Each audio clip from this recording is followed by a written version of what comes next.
오늘 말씀은 에베소서 3장 14절에서 21절 말씀을 본문 삼아서 하나님의 사랑과 능력 안에서 성숙으로 나아가는 기도라는 주제를 가지고 같이 은혜 나누는 시간 갖도록 하겠습니다. 본문은 말 그대로 2장에 이제 허물과 죄로 죽었던 우리가 그리스도의 은혜로 구원받아 하나님의 은혜의 선물로 새 생명을 얻었으며 이제 원수되었던 유대인과 이방인이 그리스도의 십자가로 하나가 되어 교회의 한 지체로 세워졌다는 어떤 그 배경에서 이제 시작합니다.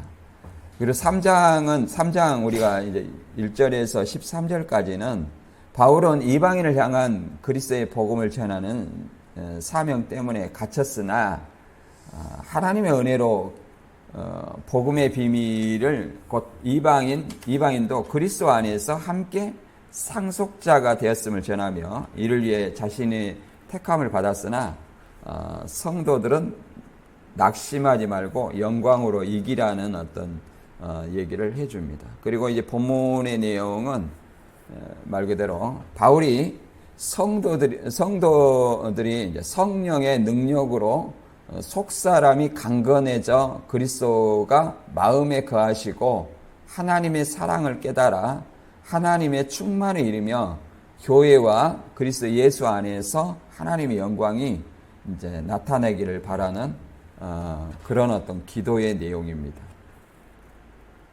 우리가 에베소서는 늘 말씀드렸지만 2년 3개월 동안 가장 긴 시간 동안 그만큼 우상 중심적인 어떤 그 도시에서 바울이 전도했다. AD 3차 전도 여행에서 이제 전도한 교회고 이제 61년과 62년에 이제 로마로 압송되어 가서 그 편지를 보내놨던 내용입니다. 그래서 에베소서의 내용은 말 그대로 교회의 본질을 강조합니다. 유대인과 이방인이 그리스도 안에서 하나 된 어떤 교회다. 세대주의는 유대인 따로 이방인 따로 얘기를 하지만 그래서 이 유대인 신약에 나오는 어떤 이스라엘을 저 문자적인 이스라엘로 봅니다. 그래서 어떤 말을 많이 하냐면 대체신학이라는 말을 합니다. 대체신학이라는 말을 하는 이유가 우리 개혁주의는 이스라엘을 교회로 대체했다.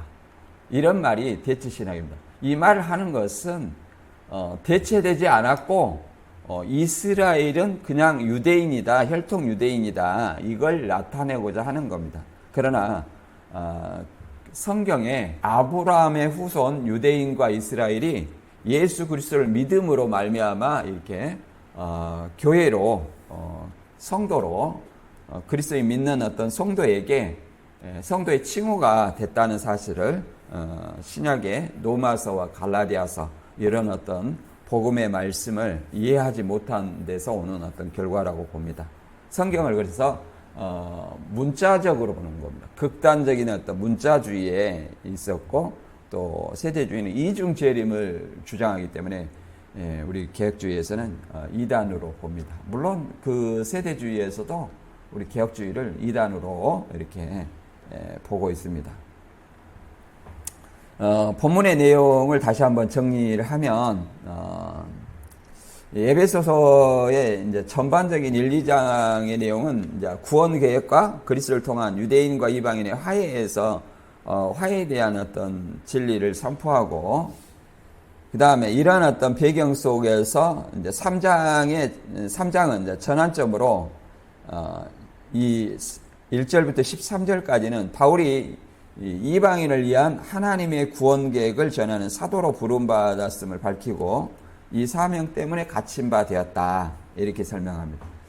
그리고 이 고백 이후에 14절에서는 이러므로라는 접속사로 시작하는데 이는 단순한 서술의 연결이 아닌 깊은 영적인 어떤 결과입니다. 바울이 에베소 교인들이 이 위대한 구원의 비밀을 단순히 머리로 아는 것을 넘어 삶 속에서 온전히 경험하고 대면하기를 간절히 바랍니다. 즉 에베소가 1, 2장의 교리적 지식의 토대를 제공했다면 3장의 기도는 그 지식이 성도의 삶에 뿌리 내리고 열매 맺도록 돕는 영적의 동력의 역할을 하게 합니다. 이는 교리적 깨달음이 영적 체험과 불가분 관계에 있음을 보여주는 핵심적인 어떤 구조입니다. 그래서 이 흐름을 보면 하나님 본문의 흐름은 하나님 아버지 대신 기도의 대상이 누구인가를 분명히 밝힙니다. 성부 하나님 아버지, 그 다음에 성령 안에서 내적인 강건하기를 기도하는 겁니다. 성령 안에서. 그리고 하나님의 영광을 위한 교회라는 교회를 통해서 이제 교회가 이제 기도를 하는 거죠. 이런 어떤 흐름을 우리가 이해를 하고 본문을 읽어보도록 하겠습니다. 에베소서 3장 14절에서 21절입니다. 이러므로 내가 하늘과 땅에 있는 각 족속에게 이름을 주신 아버지 앞에 무릎을 꿇고 비노니 그의 영광의 풍성함을 따라 그의 성령으로 말미암아 너희 속사람을 능력으로 강건하게 하시오니 믿음으로 말미암아 그리스도께서 너희 마음에 계시게 하옵시고 너희가 사람 가운데서 뿌리가 박히고 터가 굳어져서 능히 모든 성도와 함께 지식에 넘치는 그리스도의 사랑을 알고 그 넓이와 깊이와 높이와 깊이가 어떠함을 깨달아 하나님의 모든 충만하신 것으로 너희에게 충만하게 하시기를 구하노라. 우리 가운데 역사하시는 능력대로 우리가 구하거나 생각하는 모든 것에 더 넘치도록 능히 하실 이에게 교회 안에서와 그리스도 예수 안에 영광이 대대로 영원무궁하기를 원하노라. 아멘. 말 그대로 기도의 내용이죠. 기도의 내용이야. 그래서 말 그대로 이 겸손과 정의로 시작하는 어떤 기도입니다. 하나님의 그 기도의 대상이 하나님 앞에 무릎 꿇는 걸로 시작하죠. 이것은 말 그대로 하나님 앞에 절대 순종하고 겸손과 이렇게 하나님 앞에 찬양하는 어떤 그런 어떤 자세를 얘기합니다. 그 다음에 속사람의 경건함과 사랑의 뿌리를 얘기하는 거죠. 성령을 통해 속사람이 강건해지기를 간구합니다. 기도의 내용이고, 그 다음에 이제 하나님의 능력과 영광으로 마무리되는 어떤 기도인데, 하나님이 우리의 생각과 기도를 뛰어넘어 역사하시는 분임을 선포를 하는 내용이죠. 그래서 바울의 기도는 겸손한 시작으로 내적 강건과 사랑의 뿌리, 그 다음에 하나님의 능력과 영광으로 이어지는 흐름을 가지고 있습니다. 그래서 이는 성숙한 그리스도인의 신앙 여정을 보여주는 모범적인 기도 구조라고 말할 수 있습니다. 1, 2장이 교리라면 3장은 그 교리 속에서 기도를 통해서 우리 삶에 그 교리가 뿌리내기를 바라는 어떤 내용이죠. 본문을 이제 3장 14절부터 알아보도록 하겠습니다.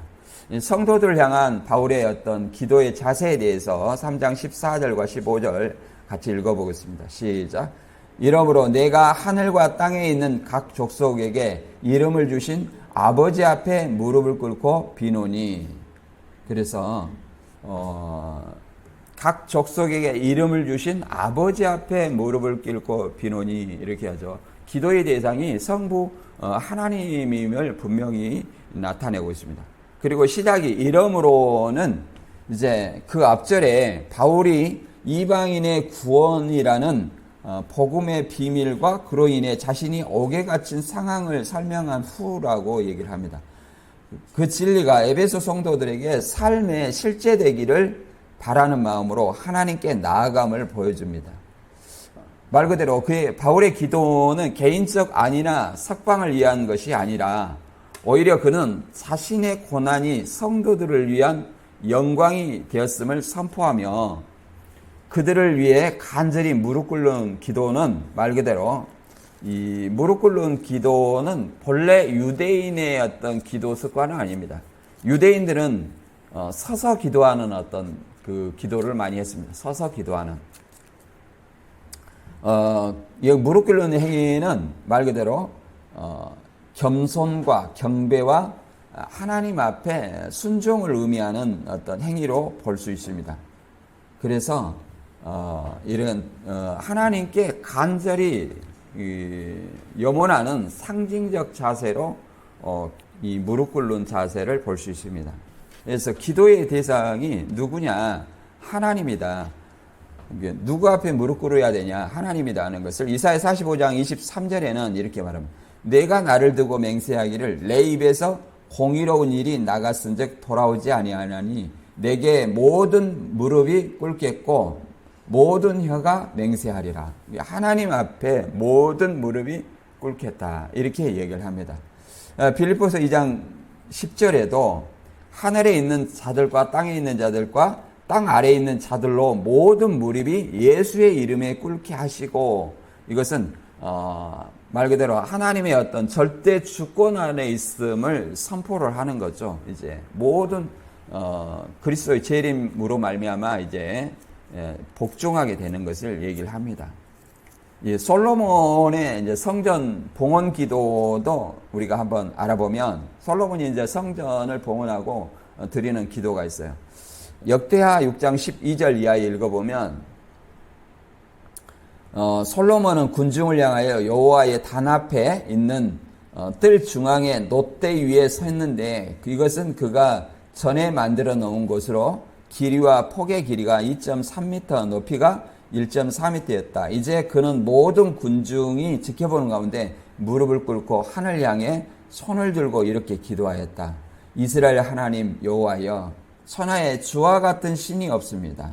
주는 온전한 마음으로 주께 순종하고 주의 뜻대로 살려고 하는 모든 사람에게 주의 언약을 지키시고 사랑을 베푸시는 신입니다. 이렇게 솔로몬이 성전 봉헌을 하고 하나님이 어떤 분이심을 이렇게 알려주고 그 앞에 하나님의 주권 아래 순종한다는 것을 이렇게 무릎 꿇고 이제 손을 올리고 기도하는 어떤 내용을 볼 수 있습니다. 하나님은 주의 뜻대로 살려고 하는 모든 사람들에게 언약을 지키시고 사랑을 베푸시는 자시다. 이렇게 얘기를 합니다. 이 하나님의 주권에 관해서는 이제 다니엘서에 가장 많이 나와 있습니다. 다니엘 6장 10절에 보면 다니엘은 그 조선의 예언에 어인이 찍힌 것을 알고도 자기 집으로 돌아가 예루살렘을 향하여 열어둔 자기 다락방에서 전에 항상 하던 대로 하루 3번씩 무릎을 꿇고 기도하며 그의 하나님께 감사하였다. 예루살렘을 향하여서 기도한다는 것은 예루살렘 성전에 지성소에 누가 있어요? 하나님이 계신다는 어떤 생각을, 하나님이 계신다고 생각했기 때문에 율법에서 거기를 향하여 기도하라고 했기 때문에 이렇게 기도하는 것입니다.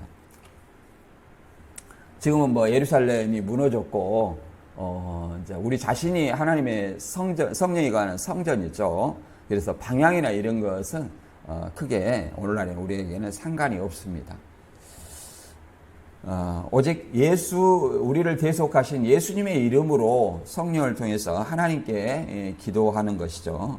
누가복음 22장 41절에도 예수님께서 이제 십자가 대속의 사건을 두고 인간으로서 기도를 하는 거죠. 인간으로서. 제자들 떠나 돌돌이만큼 가서 무릎을 꿇고 기도하여 이르시되 아버지여, 만일 아버지의 뜻이거든 이 잔을 내게서 옮기옵소서. 그러나 내 원대로 마시고 아버지의 원대로 되기를 원하나이다. 이 잔은 뭐예요? 십자가 지는 것이죠. 많은 어떤 하나님이 창조한 아담 이후에 모든 어떤 죄인들을 위해서, 하나님 함께 나아갈 수 없는 그 죄인들을 위해서 이제 하나님 앞으로 나아갈 수 있는 길을 열어주시는 그 대속의 사건을 앞두고 인간의 괴로움을 얘기를 하는 거죠. 그러나 나의 원대로 마시고, 누구의 원대로? 아버지의 원대로 되기를 원합니다. 아버지의 원은 예수 그리스도께서 성육신 하신 목적, 죄인을 대속하셔서 하나님과 죄인을 화목시키는 그 사역입니다. 이게 중보 사역이죠. 중보 사역. 예수님의 어떤 중보 사역은 디모데전서 2장 5절에 말한 것처럼 하나님과 인간 사이에 중보자는 오직 예수 그리스도다. 한 분이신 예수 그리스도다. 우리가 중보자는 아닙니다. 우리가 중보자는 아니에요. 중보 사역은 오직 예수 그리스도다. 예수 그리스도의 어떤 중보 사역을 크게 두 가지로 보면, 죄인을 위한 하나님과 우리 사이에 화목제물이 되시는 어떤 이 중보 사역입니다. 그로 말미암아 예수님께서는 보좌 우편에 올라가셔서 우리를 위해서 늘 중보 기도를 합니다. 죄인을 위한 중보 기도를 하는 겁니다. 그리고 우리는 예수님의 대속의 구속의 중보 사역을 힘입어서 이제 중보 기도라는 말을 이제 가끔 쓰기도 하고 또 도고 기도라는 말을 쓰기도 합니다. 자, 우리 이제 개혁주의에서는 이제 도고 기도를 많이 권하는 편이나, 중보 기도가 오해의 소지가 있어서 잘 안 쓰려고 하지만, 써도 그 의미를 알고 쓰면 큰 무리는 없다, 그렇게 저는 생각을 합니다. 왜 그러냐면 바울이 권면하는 것처럼 예수 그리스도의 구속 사역을 힘입어서 우리가 중보자가 된 건 아니에요. 성도들을 위한 기도를 이렇게 얘기를 합니다. 그리고 이제 사도행전 20장 35절에서도 이제 에베소를 떠나면서 범사 여러분에게 모본을 보여준 바와 같이 수가 약한 사람들을 돕고 또 주 예수께서 친히 말씀하신 바 주는 것이 받는 것보다 복이 있다 하심을 기억하여 할지니라. 이 말을 한 후에 무릎을 꿇고 그 모든 사람들과 함께 기도하니, 그러잖아요. 함께 기도하니. 이 기도라는 것은, 우리의 성도들의 기도는 예수 그리스도의 대속 사역, 구속사의 중보 사역을 통해서, 예수님의 중보 사역을 통해서 우리가 예수님의 이름으로 기도한다는 사실을 우리가 다 알 수 있습니다. 그래서 이러한 어떤 기도는 무릎 꿇기고 기도한다는 것은 말 그대로 부족함을 인정하고 겸손함으로 하나님께 나아가는 것이고, 삶의 고난과 위협의 영적 능력의 은혜의 통로로 삼는 것이고, 두 번째는 하나님께 대속의 은혜로 자녀 삼아 주심을 하나님께 기도로 깊은 교제를 하는 거죠. 그래서 우리가 하나님과의 어떤 교제, 또 예수님과의 어떤 교제는 성령을 통해서 하는 겁니다. 성령을 통해서. 말씀을 통해서, 성령을 통해서 우리의 음성을 듣고, 또 우리가 기도를 통해서 하나님께 대화하는 겁니다. 그래서 인격적인 어떤 만남이라는 것은 가까운 어떤 친구 같은 관계입니다. 친구 같은 관계. 늘 우리는 친구는 뭐예요? 어떤 관계입니까? 늘 어려움이 있으면 얘기를 하고 기쁜 일도 함께 나누고 이런 거죠. 그래서 그런 어떤 말씀을 통해서 우리가 하나님의 음성을 듣고 또 기도를 통해서 하는 어떤 늘 하나님과 예수님을 의지하는 삶, 성화의 삶, 이런 것들이 뭐예요? 인격적인 만남이라고 얘기를 할 수 있습니다. 그 다음에 이제 성도들이 영적 강건과 충만을 위한 기도, 중보 기도가 3장 16절에서 19절의 내용에 나오는데 한번 같이 읽어보겠습니다. 시작. 그의 영광의 풍성함을 따라 그의 성령으로 말미암아 너희 속사람을 능력으로 강건하게 하시오며 믿음으로 말미암아 그리스도께서 너희 마음에 계시게 하옵시고 너희가 사랑 가운데서 뿌리가 박히고 터가 굳어져서 능히 모든 성도와 함께 지식에 넘치는 그리스도의 사랑을 알고 그 넓이와 깊이와 높이와 깊이가 어떠함을 깨달아 하나님의 모든 충만하신 것으로 너희에게 충만하시기를 구하노라. 기도죠. 기도입니다. 기도의 자세는 말 그대로 기도의 자세를 대상을 밝힌 후에, 그렇잖아요. 대상이 누구요? 성부 하나님이다. 우리가 예수님께 기도하는 건 아니에요. 예수님께 기도하는 건 아니에요. 예수님의 이름으로 성부 하나님께 기도하는 거예요. 이제 뭐 천주교는 이렇게 얘기하죠. 마리아한테 부탁하면 예수님이 잘 들어줄 것이다. 이렇게 얘기하는데 기도의 대상은 하나님 아버지다. 근데 왜 예수님의 이름으로 기도해요? 예수님의 구속사적 중보 사역으로 말미암아 우리가 예수님의 이름으로 기도하는 거예요. 예수님의 이름으로. 그래서 예수님이 우리가 죄를 지었을 때 요한일서 2장 1절의 말씀처럼 하나님 앞에서 우리 죄를 대신해서 하나님 앞에 변호해 주시는 것입니다. 변호해 주시는 것이죠. 그리고 성령이 우리 안에서 하나님과 예수님과 우리 사이에 그러잖아요. 그 역할을 성령으로 말미암아 이렇게 하나님과 예수님과 함께 할 수 있는 것이죠. 그리고 이제 속사람의 강건함을 얘기하는 거죠. 성령의 능력으로 속사람이 강건하여지고, 그렇죠. 우리 안에 내가 복음을 믿음으로 성령으로 인치시고 우리 안에 뭐가 주어졌어요? 보증으로 성령이 우리 안에 주어졌기 때문에 우리가 입맞은 하나님의 자녀이며 또 성령이 함께하는 성전이다. 이렇게 얘기를 합니다. 성전으로서는 늘 성화의 삶을, 예수님을 닮아가는 삶을 사는 것이 성전으로서 역할이라고 말할 수 있겠죠. 그리고 또 그리스도의 내주, 믿음으로 말미암아 그 삶의 중심의 통치자가 그리스도다 얘기를 하는 것이죠. 그 다음에 사랑의 뿌리의 터라는 것은 사랑이 우리 안에 뿌리 내리게 한다는 거죠. 1, 2장에 우리가 교리라고 그랬지만 그 교리가 이론적으로만 알면 다가 아니라 우리 속에 뿌리 내려야 된다. 삶 가운데 그렇게 드러나야 된다는 것을 얘기를 하는 것입니다. 드러나야 된다. 그리고 네 번째는 하나님의 충만인데 하나님의 성품과 임재로 삶에 이제 가득히 채워지기를 원하는 것을 얘기합니다. 그리스도의 사랑을 깨달아 하나님의 충만에 이르기를 기도하는 것이죠.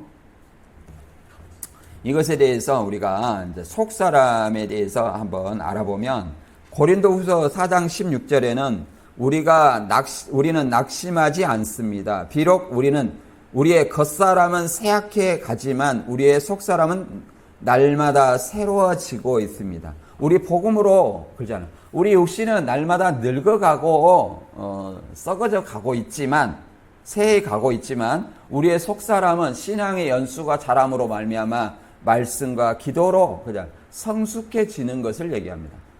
히브리서 6장 3절에 말한 것처럼 하나님께서 허락하시면 우리가 완전한데 성숙한 단계로 나아가야 된다. 초보를 버리고 우리가 어린아이 신앙과 장성한 자의 신앙은 다릅니다. 어린아이의 신앙은 누가 나에게 어떤 것을 해주기를 바라는 신앙입니다. 나에게 다른 사람이 뭘 해주지 않을까? 이렇게 신앙하는 사람은 언젠가는 실족하게 되어 있습니다. 그러나 장성한 사람은 내가 다른 사람에게 어떻게 해줘야 될까? 이렇게 생각하는 사람이 어떤 사랑을 베풀어야 될까? 이런 것들이 뭐예요? 제가 전에 사랑은 허다한 죄를 덮는다 이렇게 얘기했는데 그 사랑은 다른 사람을 위한 사랑입니다.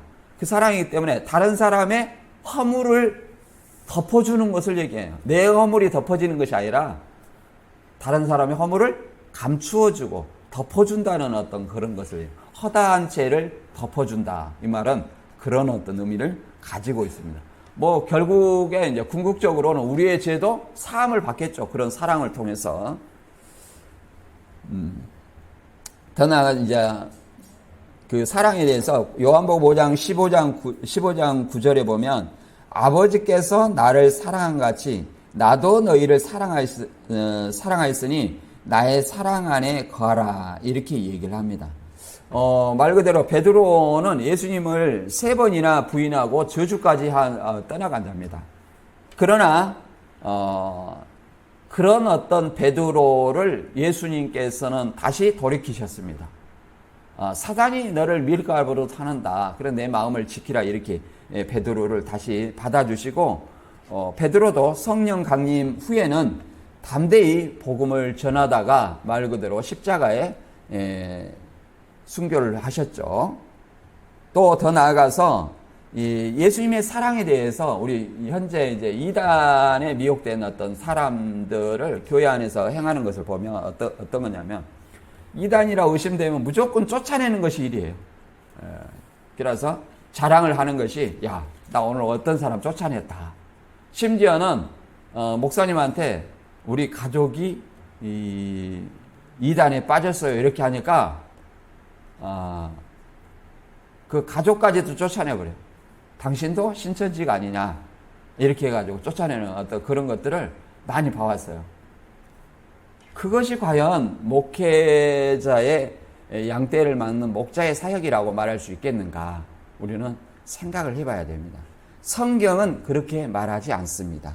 성경은 탕자의 비유에서 아버지의 재산을 모두 탕진하고 돌아온 아들을 기다렸다가 조건 없이 용서하고 받아주는 아버지의 모습이 있습니다. 그것은 그리스도의 사랑을 나타내듯이 우리가 그러잖아요. 이단에 미혹된 그들을 돌이키고 다시 돌아오면 사랑으로 품어주는 것을 얘기를 하고, 그런 어떤 비슷한 어떤 사례로 그러잖아요. 말 그대로 잃어버린 양, 100마리 양이 있는데 그 중에 한 마리를 잃어버리면 99마리를 산에 두고 그 잃어버린 한 마리 양을 찾을 때까지 찾는다, 이렇게 말합니다. 그래서 의인보다도 죄인 하나가 회개하는 것이 하나님은 더 기뻐하신다 얘기를 하고, 이와 같이 잃어버린 드라크마, 이런 것입니다. 이러는 것이 하나님의 사랑을 나타내는 것인데, 현실에서는 그것을 사랑으로 얘기하지 않고 그렇잖아요. 이단에 미혹된 자들을 피해가 많으니까 물론 이해도 됩니다만은 먼저 대비를 철저히 하면 잃어버리지 않겠죠. 1차 책임은 양을 잃어버린 1차 책임은 목자에게 있습니다. 그리고 2차는 자신과 가족에게 있다 얘기를 할 수 있겠죠. 그런데 1차 책임인 그분들이, 우리 목회자들이 이걸 지금이라도 말 그대로 잃어버린 양, 미혹된 그 사람들을 사랑으로 어떻게 돌이킬까, 이걸 얘기를 해야 됩니다. 본인들이 못하겠으면 뭐예요? 전문가를 통해서라도 다시 돌이키는 어떤 그런 사역을 해야 됩니다. 말 그대로 우리는 어떤 사람이냐면, 예수님은 우리 죄인을 위해서 자기 목숨을 십자가에 바쳤어요. 그러면 미혹된 영혼들은 죄인입니다. 성경도 잃어버린 양을 뭐라고 그러냐면 죄인이라고 얘기합니다. 죄인 하나가 회개하는 것은 의인이 회개하는 것보다 더 크게 기뻐한다, 이렇게 얘기를 하잖아요. 그래서 로마서 5장 8절에 보면 그러잖아요. 우리가 아직 죄인 되었을 때 그리스도께서 우리를 위해 죽으심으로 하나님께서 우리에 대한 사랑을 나타내셨습니다. 이제 우리가 그의 피로 의롭다는 인정을 받았으니 틀림없이 그분을 통해 하나님의 무서운 형벌에서 구원을 받을 것입니다. 죄인으로 무서운 형벌을 받을 우리를 하나님께서는 자기 아들을 통해서 십자가의 대속의 사건을 통해서 우리에 대한 사랑을 확증하셨다, 이렇게 얘기를 합니다. 그런데 우리는 어떻게 합니까? 이단에 미혹된 사람, 또 교회 안의 사람, 이런 어떤 사람, 그냥 아주 보잘것없는 지극히 작은 자 하나에게 한 것이 누구에게 한 것이다? 예수님에게 한 것이다, 이렇게 말하는데, 우리는 현실에서는 그런 모습이 나오지 않습니다.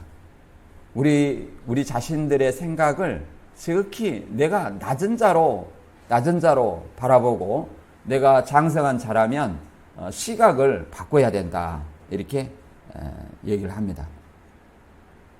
이 본문에서는 이게 그리스도의 사랑을 뭐라고 하냐면 깊이와 넓이, 이렇게 얘기를 하는데, 깊이와 넓이, 이런 어떤 말을 하는데, 이것에 대해서 잠깐 살펴보면, 사랑의 어떤 그 넓이, 유대인과 이방인이 중간에 달문을 헐어서 십자가의 사랑으로 넓어졌다는 겁니다. 유대인의 구원자인데 이방인까지 구원이 넓어졌다.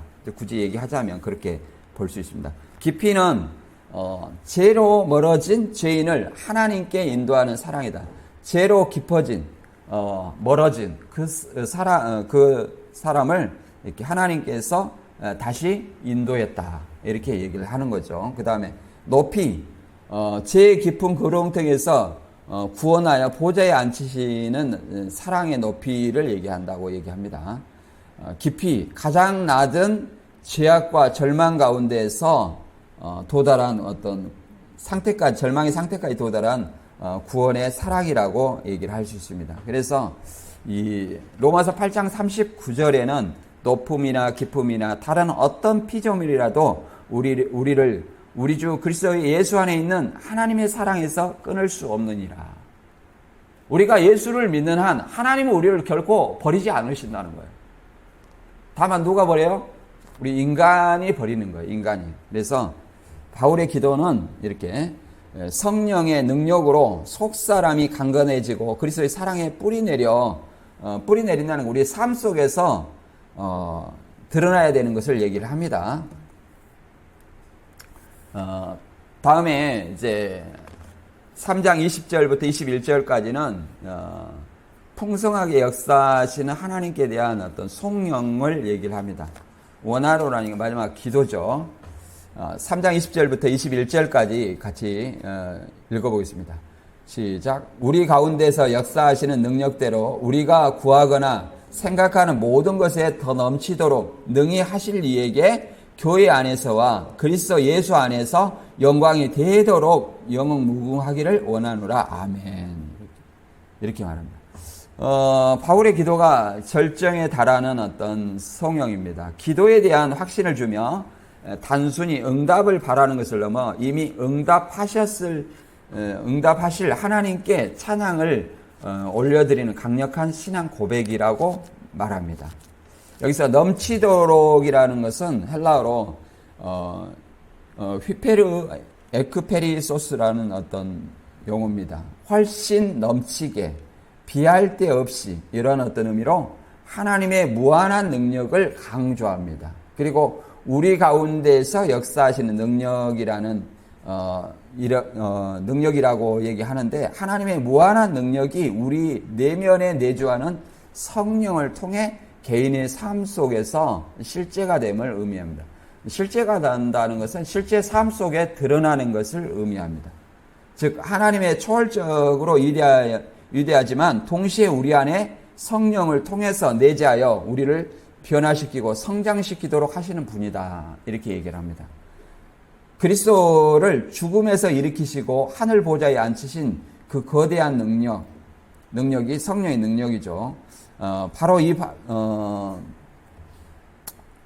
능력을 통해서 성도를 강건하게 하시고 삶을 변화시키는 데 사용된다는 걸 보여주며, 따라서 응답은 외부 환경의 극적 변화가 아닌 어떤 고난 속에서도 흔들리지 않는 내면의 영적 변화, 곧 장성한 자의 삶을 얘기를 하는 것이죠.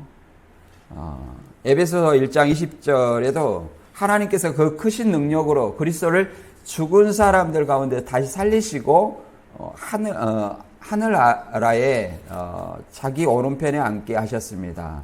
죽은 사람들 가운데서 다시 살렸다. 예수님은 부활의 능력은 성령의 하나님이죠.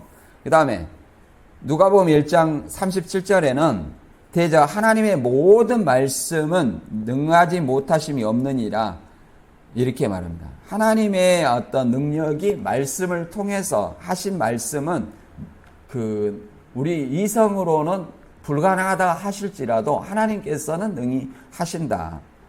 대표적으로 그런 어떤 예가 많이 있습니다.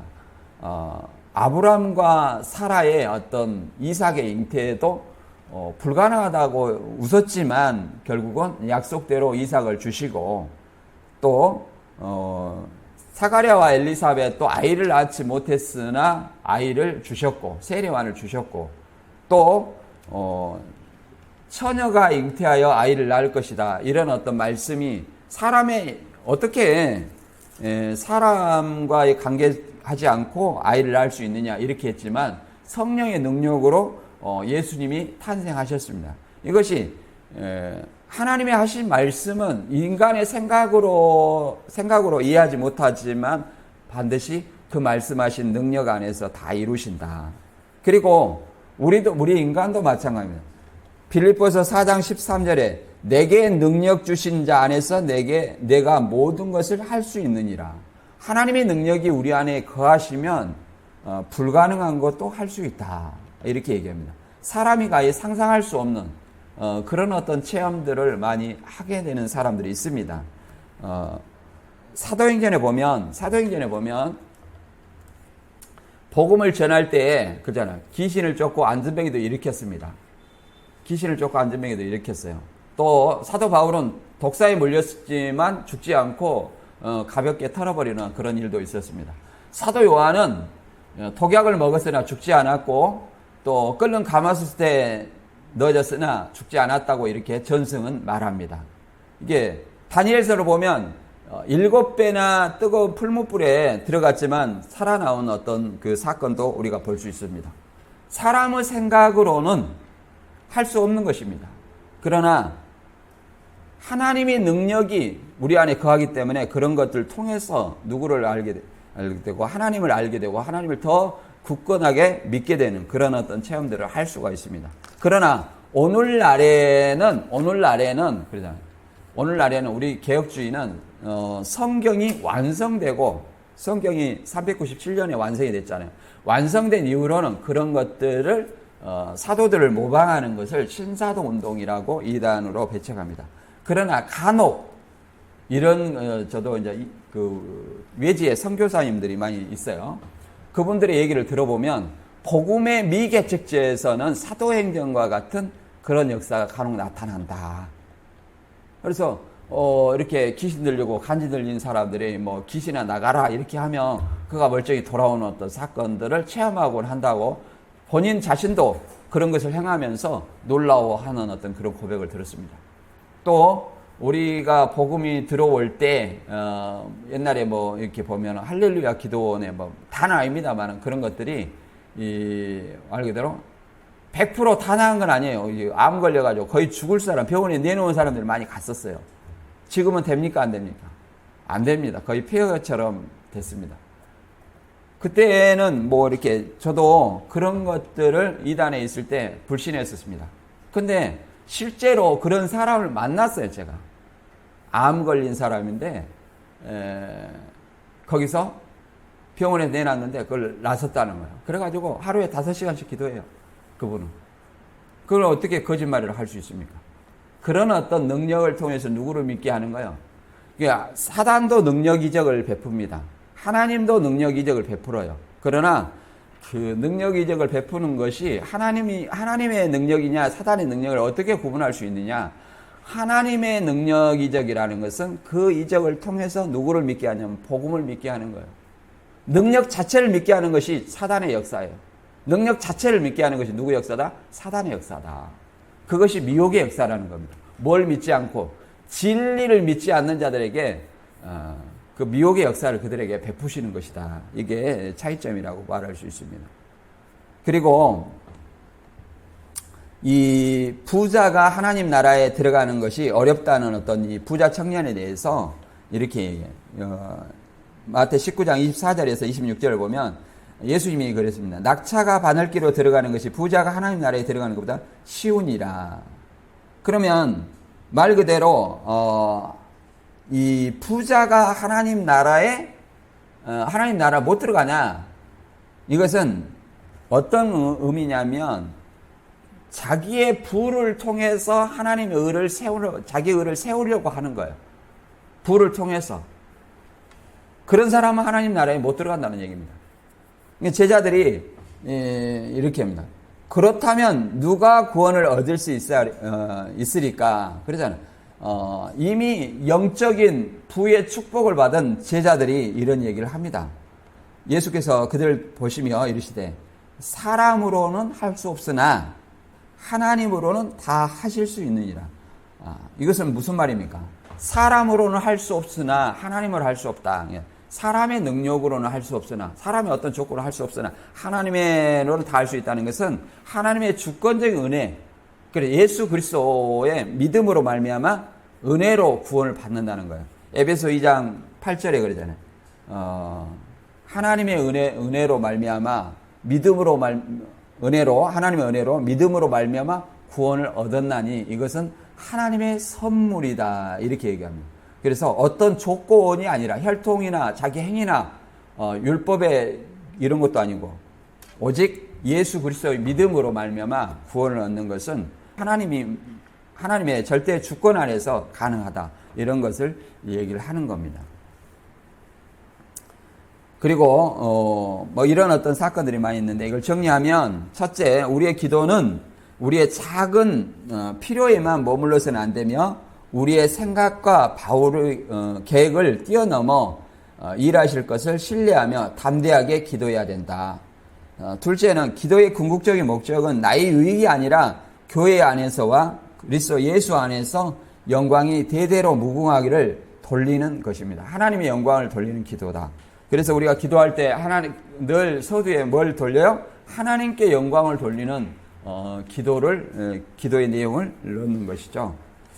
본문을 다시 한번 정리하면 우리는 바울의 이 기도가 단순히 청원이 아니라 신앙의 여정을 향한 깊은 초대로 봅니다.